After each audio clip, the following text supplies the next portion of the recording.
नमस्कार, मैं रवीश कुमार। आपका अंदाज़ा सही है कि क्या कहने जा रहा हूँ, लेकिन गुजारिश है कि जो भी कह रहा हूँ उसे धीरज के साथ सुनिएगा। यह दिन भी आना ही था।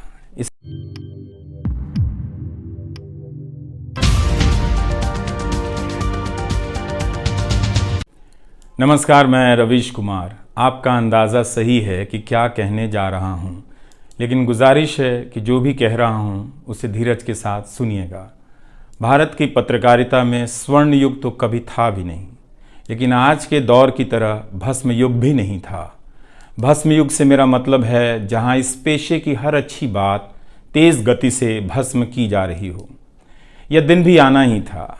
इस देश में अलग अलग नाम वाले अनेक चैनल हो गए हैं, मगर सब हैं तो गोदी मीडिया ही। उसका परिवेश, उसका इकोसिस्टम, पत्रकारिता का और माहौल सब खत्म कर दिया गया है। मगर पत्रकारिता करने और कराने का दावा भी सब कर रहे हैं।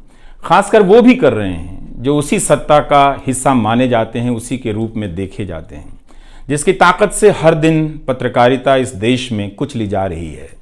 जब वो कहे कि वह उच्च स्तरीय पत्रकारिता करना चाहता है, तब ऐसा दावा करने वालों को जरा संदेह की निगाह से देखिए। गोदी मीडिया और सरकार भी पत्रकारिता का अपना मतलब आपके ऊपर थोपना चाहती है। अगर इसका मतलब किसी भी रूप में वही है, तब आप एक बार फिर से झांसे में आने वाले हैं। इस वक्त अपने संस्थान को लेकर कुछ खास नहीं कहना चाहता, क्योंकि भावुकता में आप तटस्थ नहीं होते, ऑब्जेक्टिव नहीं हो सकते हैं। एनडीटीवी में 26-27 साल गुजारे हैं। इतनी लंबी यात्रा के अपने उतार चढ़ाव भी हैं। अनेक साथी, वरिष्ठ, कनिष्ठ सब शामिल हैं। कितने लोगों ने साथ दिया है। इन अनुभवों के बारे में कभी भी वस्तुनिष्ठ तरीके से नहीं बोला जा सकता, और आज के दिन तो बिल्कुल नहीं, क्योंकि कई बार तथ्यों के साथ भावनाएं मिल जाती हैं और भावनाओं के तूफान में बहुत सारे तथ्य छूट जाते हैं। बेहतर है कि इसे संक्षिप्त ही रहने दिया जाए। जो आदरणीय शख्स हैं उन्हें मैं याद कर ही रहा हूँ। काफ़ी सारी शानदार यादें हैं एनडीटीवी में, अब दोस्तों के बीच सुनने सुनाने के काम आएंगी। आज के दिन किसी एक व्यक्ति का नाम लेना मुश्किल हो रहा है, तब जब आपके पेशेवर जीवन में अनेक लोगों का हाथ हो। कैसे एक का नाम ले सकते हैं? मैं जानता हूँ कि पूर्व सहयोगी, मौजूदा सहयोगी सब मुझ में अपना हिस्सा देखते हैं, और वो सही भी है। मुझे सभी से कुछ ना कुछ मिला है। मैं सबका ही आभारी हूं। इसलिए एक का जिक्र कर बाकी को छोड़कर आप न्याय नहीं कर सकते, खासकर ऐसे दिन। वैसे भी इस वक्त तो हर चेहरा ही अच्छा नजर आ रहा है, क्योंकि सबने मेरे अनुभवों को, मेरे जीवन को समृद्ध किया है। बेटी विदा होती है तो वो दूर तक पीछे मुड़कर मायके को देखती रहती है। मैं इसी स्थिति में हूं। अभी मुड़कर देख लेने दीजिए, फिर कभी विस्तार से एनडीटीवी की बात करूंगा, लोगों के बारे में और एनडीटीवी के बारे में, डॉक्टर रॉय, राधिका रॉय के बारे में भी। मैं कई लोगों की प्रतिक्रियाएं पढ़ रहा था। बहुत सी बातें तो मुझे आज ही पता चली। हैरानी हुई कि हर किसी के पास एनडीटीवी का एक अलग ही किस्सा है। वाकई उन 27 वर्षों के बारे में ठहर कर और संभल कर बात करने की ज़रूरत है। एनडीटीवी ने एक चीज़ सिखाई कि टीवी में और टीवी का एक ही मतलब होता है, टीम। एंकरों के स्टार बनाए जाने के बाद यह धारणा टूट गई, मगर आज भी टीवी के बुनियाद में यही है कि जितनी अच्छी टीम होगी उतना अच्छा काम होगा। अभी इस बात को यहीं रहने देता हूं, कभी किसी और वक्त के लिए, तब जब आप भावुक ना हों, तब जब मैं भावुक ना हूं कि एनडीटीवी छूट रहा है। अगस्त 1996 में एनडीटीवी से औपचारिक रूप से जुड़ा था। अगस्त 1996 में ट्रांसलेटर के रूप में, अनुवादक के रूप में। लेकिन उसके पहले कई महीनों तक मैं यहाँ चिट्ठियाँ छांटता रहा। बोरे में चिट्ठियाँ आती थीं और मेरे पास रख दी जाती थीं। तब दर्शक पोस्ट बॉक्स में चिट्ठियाँ भेजा करते थे। देश भर से दर्शक अपने हाथों से अलग अलग कार्यक्रमों के एंकरों को लिखा करते थे। इन्हें पढ़ते हुए मैंने टीवी के कार्यक्रमों के आसपास दर्शकों को बनता देख रहा था। मेरा काम था उनकी बारीक नज़र से लिखी गई चिट्ठियों पर रिपोर्ट बनाना और एंकरों या कार्यक्रम के प्रोड्यूसर को सौंप देना। दिहाड़ी का काम था, उसी के हिसाब से मजदूरी मिलती थी, पैसे मिलते थे। मेरी जिंदगी में यह काम आज भी जारी है। आज भी आप मुझे सैकड़ों की संख्या में मैसेज लिखते हैं, हाथ से लिखी चिट्ठियां भी आती हैं, बहुत अच्छी लिखावट में। मैं ज़्यादातर मैसेज पढ़ता भी हूं और सभी के नहीं तो बहुतों के जवाब देने की कोशिश करता हूं। कई बार तो अपनी निराशा भी आपसे साझा कर देता हूं। मैं आपके बीच आकर अपने मन का भाव नहीं छिपाता, क्योंकि मैं आपके बीच बताने के लिए आता हूं। अगर खुद को ही छिपाने लगा तो वो पूरा बताना नहीं होता है। मुझे तो लगता है कि कई हजार दर्शकों के पास मेरे लिखे हुए जवाब होंगे। उंगलियों में दर्द रहने के कारण इन दिनों जवाब देना कम कर दिया है। तो एक तरह से जिन चिट्ठियों से एनडीटीवी में मेरी शुरुआत होती है, उनका आना जाना आज भी जारी है, आज तक जारी था। वो काम आगे भी जारी रहेगा, लेकिन इतने सारे सुझावों, जवाबों, अपेक्षाओं, शिकायतों और डांट के बीच सोना, जागना और जीना मुझे आपके हवाले करता चला गया। मैं खुद के पास तो रहा ही नहीं, आपके बीच गया तो घर ही नहीं लौटा। शायद अब कुछ वक्त मिलेगा खुद के साथ रहने का। आज की शाम एक ऐसी शाम है जहां चिड़िया को उसका घोंसला नज़र नहीं आ रहा, क्योंकि कोई और उसका घोंसला ले गया है, मगर उसके सामने थक जाने तक एक खुला आसमान ज़रूर नज़र आ रहा है। तो खैर, उसके बाद अनुवादक बना और कई पत्रकारों की रिपोर्ट का अंग्रेजी से हिंदी में अनुवाद करता रहा। इसके बाद मैं रिपोर्टर बन गया और फिर मेरी दैनिक रिपोर्ट की अलग यात्रा शुरू होती है। रवीश की रिपोर्ट से काफ़ी कुछ सीखने को मिला। तो इस तरह से ये एनडीटीवी में ही संभव हुआ कि एक चिट्ठी छांटने वाला इसके एक चैनल का ग्रुप एडिटर समूह संपादक बनता है और आज उसे छोड़ रहा है, इस्तीफा दे रहा है। बहुत बड़ी बड़ी शक्तियां पीछे खड़ी हैं इस एक पत्रकार के पीछे। तो स्वाभाविक है कि ये नौबत आनी थी, इसका अंदाज़ा मुझे पहले भी था, लेकिन जिस दिन आता है उस दिन अच्छा तो नहीं लगता है। लेकिन मैं आपसे यह भी कहना चाहता हूँ कि जब भी मेरे बारे में मूल्यांकन करें, इस बात की सहानुभूति मुझसे ना रखें कि मैं चिट्ठी छांटता था। मैं उनकी तरह नहीं हूँ कि अचानक चाय बेचने की बात करने लग गया। उतर रहा हूँ जहाज से, बात कर रहा हूँ चाय बेचने की। सहानुभूति के लिए या फिर अपने संघर्ष को महान बताने के लिए मैं ऐसा नहीं करना चाहता। इस देश में हर किसी का संघर्ष ही पहाड़ चढ़ने के जैसा है। आप एम्स के बाहर मरीज जो खड़े हैं, उनके परिजन जो खड़े हैं, उनसे मिल लीजिए। आपको पता चल जाएगा कि उनकी चुनौतियां कितनी बड़ी हैं और आपका दुख कितना कम है, छोटा है। लेकिन आज के दिन मैं आप सभी के बीच दर्शकों की बात करना चाहता हूं।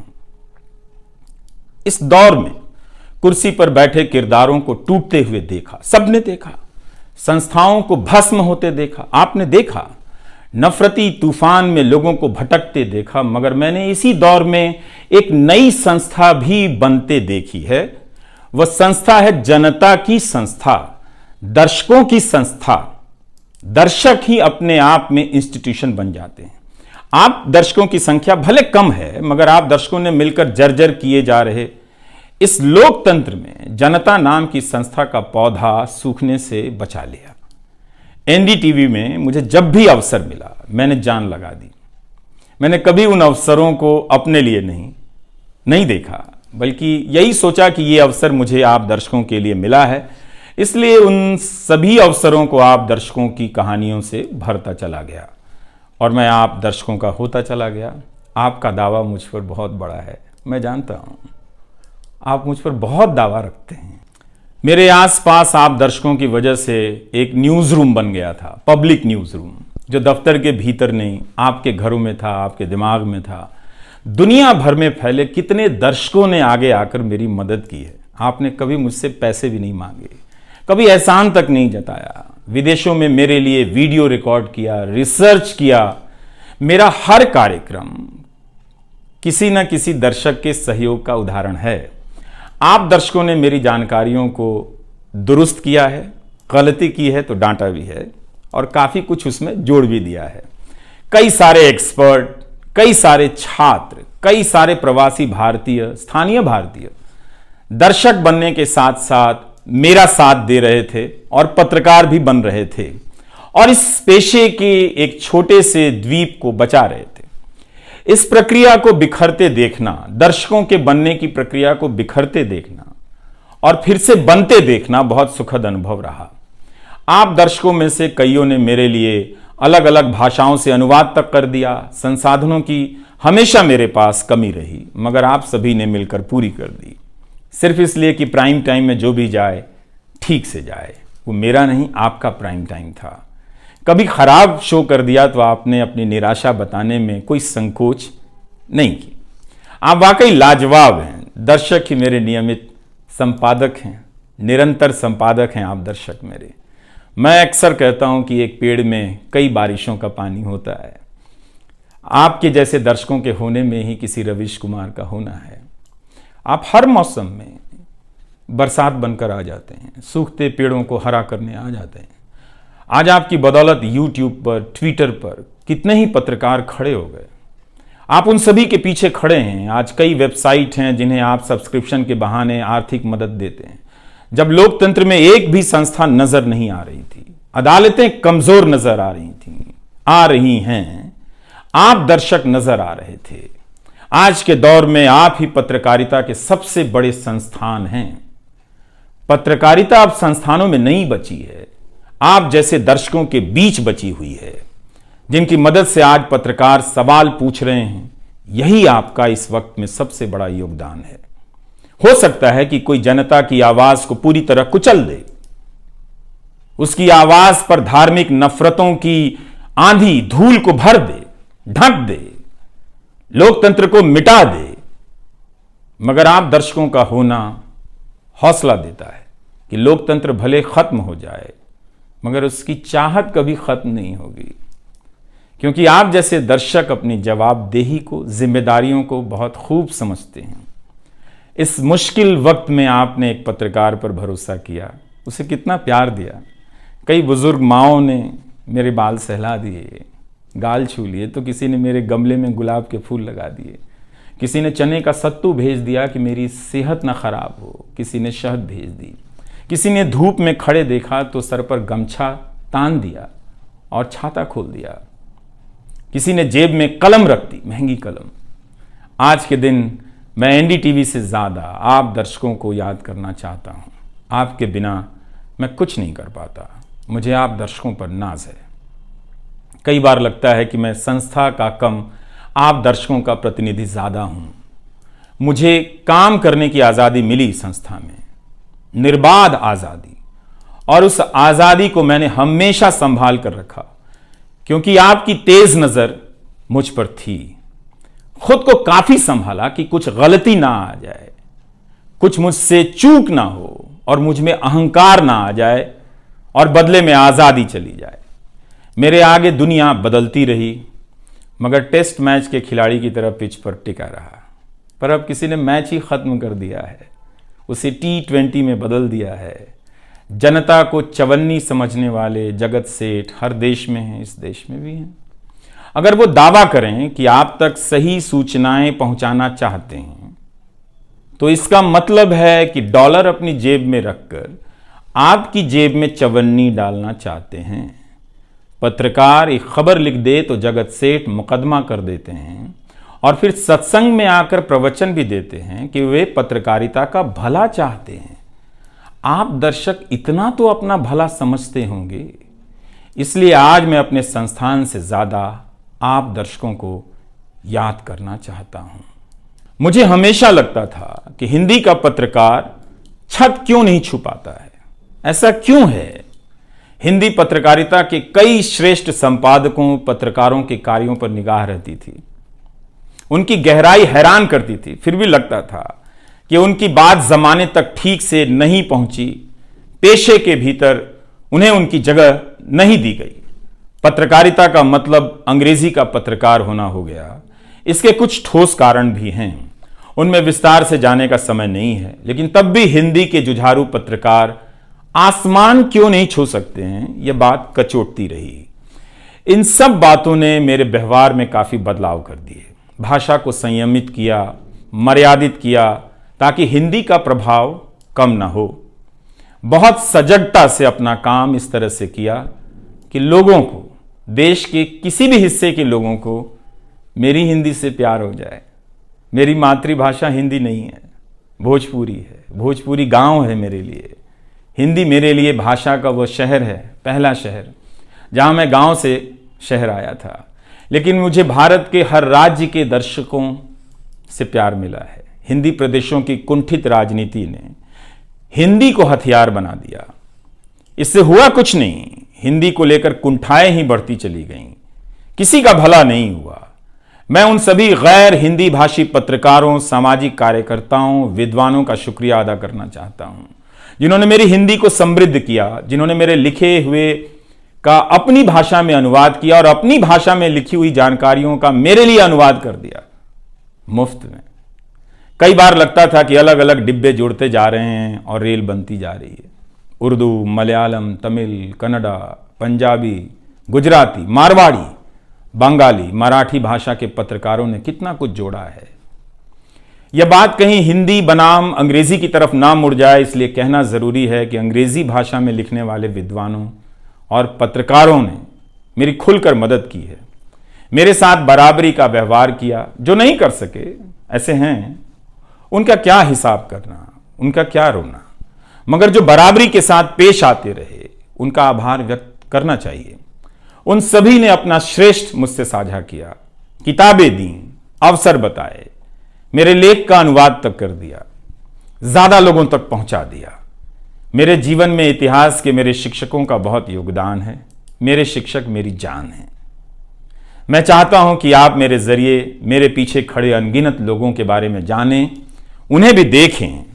और दोस्तों को कौन भूल सकता है, बहुत अच्छे अच्छे दोस्त मिले, कम मिले लेकिन मिले। आप जनता के बीच जाने के तमाम अवसर मेरे लिए बहुत खास हैं। तमाम आंदोलनों को कवर करने गया, आपके बीच जाते ही जो चीज खास नजर आती थी वो है एक पत्रकार के प्रति आपका विश्वास, आपकी समझ। आप लोगों से मैं घिर जाता था। आपके भीतर कितना कुछ बहने लग जाता था, जिसे एक राज्य को सुनना चाहिए, जिसे सुनाने के लिए पत्रकार से अच्छा कोई जरिया नहीं। मुझे आपके बीच आकर हमेशा लगा कि आप सरकार को कैसे देखते हैं, और मैं उस नजर से सरकार को देखने लगा। इसी का भरोसा है कि आपकी सक्रियता में ही भारत का लोकतंत्र धड़कता है। शाहीन बाग और किसान आंदोलन की जिद में मुझे सूरज की रोशनी दिखाई देती है। आपको जनता बनते हुए देखा है। मेरा विश्वास गहरा होता चला है कि तंत्र भले खत्म हो जाए, लेकिन जनता के बीच जन बचा हुआ है। एक दिन यही जन आज से बेहतर तंत्र बना लेगा। आज कुछ लोगों को यकीन हो गया है कि सारा तंत्र उनके कब्जे में है। अब जन का कोई मोल नहीं। मीडिया को खत्म कर विपक्ष और जनता को खत्म किया जा चुका है। ऐसा सही भी है, मगर यही शाश्वत नहीं है। एक ना एक दिन जब लोग अपनी नफरतों से जर्जर हो जाएंगे, उनकी नफरतें उनके शरीर से दरकने लग जाएंगी, तब उन्हें किसी नई जमीन की तलाश होगी, किसी पत्रकार की याद आएगी। नफरत की गुलामी से बाहर आने का रास्ता आप ही बनाएंगे, आपको ही बनाना है। एनडीटीवी में मैंने लिखना, बोलना सीखा, दिखना सीखा, अच्छे कपड़े पहनना सीखा, टाई पहननी सीखी। बस केवल डांस नहीं आया, क्योंकि काम से वक्त ही नहीं मिला। आप सीख लीजिएगा। आज के दिन मैं अपनी महिला सहयोगियों को खास तौर से याद करना चाहता हूं। काम के प्रति ईमानदारी, टिक कर काम करना और पेशे की नैतिकता की समझ मुझे अपनी महिला सहयोगियों से मिली है, और मैंने उनसे चुरा भी ली है। उनसे मेरी सामाजिक और नैतिक समझ बहुत बेहतर हुई। मेरी इस यात्रा में बहुत सी समझदार औरतें और लड़कियों के अनुभव शामिल हैं। मेरी जीवन साथी का भी, मेरी बेटियों का भी, मेरे सास ससुर ने बहुत साथ दिया ताकि मैं बाहर जाकर रिपोर्ट कर सकूं। मेरी माँ, मेरी भाभी, मेरे परिवार के सदस्यों ने भी ठठेरे की तरह सब ने पीट पीट कर पीतल से बर्तन बना दिया। यह मैं इसलिए भी रेखांकित कर रहा हूं कि पत्रकारिता के पेशे में मर्द ही नहीं, मर्दवादियों का कब्जा है। उनकी आक्रामकता के बीच कई बार दम घुटता था, इतनी आक्रामकता के बीच आप रचनात्मक हो ही नहीं सकते, संवेदनशीलता आ ही नहीं सकती। इस पेशे में तमाम महिला सहयोगियों ने मुझे मर्दों की आक्रामकता से बचा लिया। अगर आप इस पेशे में आ रहे हैं, विद्यार्थी हैं, तो हमेशा अपनी महिला सहयोगियों के साथ सलीके से पेश आइए, उनकी काबिलियत को स्वीकार कीजिए, तारीफ कीजिए। प्राइम टाइम के वक्त अक्सर कहा करता था, मुझे काम करने दो, 9 तो 9 बजे ही बजते हैं। सुबह उठते ही मेरे दिमाग में रात के 9 बजने लग जाते थे। मैं टाइप करने लग जाता था, रोज़ 5000, 6000, 7000 शब्दों की टाइपिंग। अब शायद 9 ना बजे, प्राइम टाइम ना हो।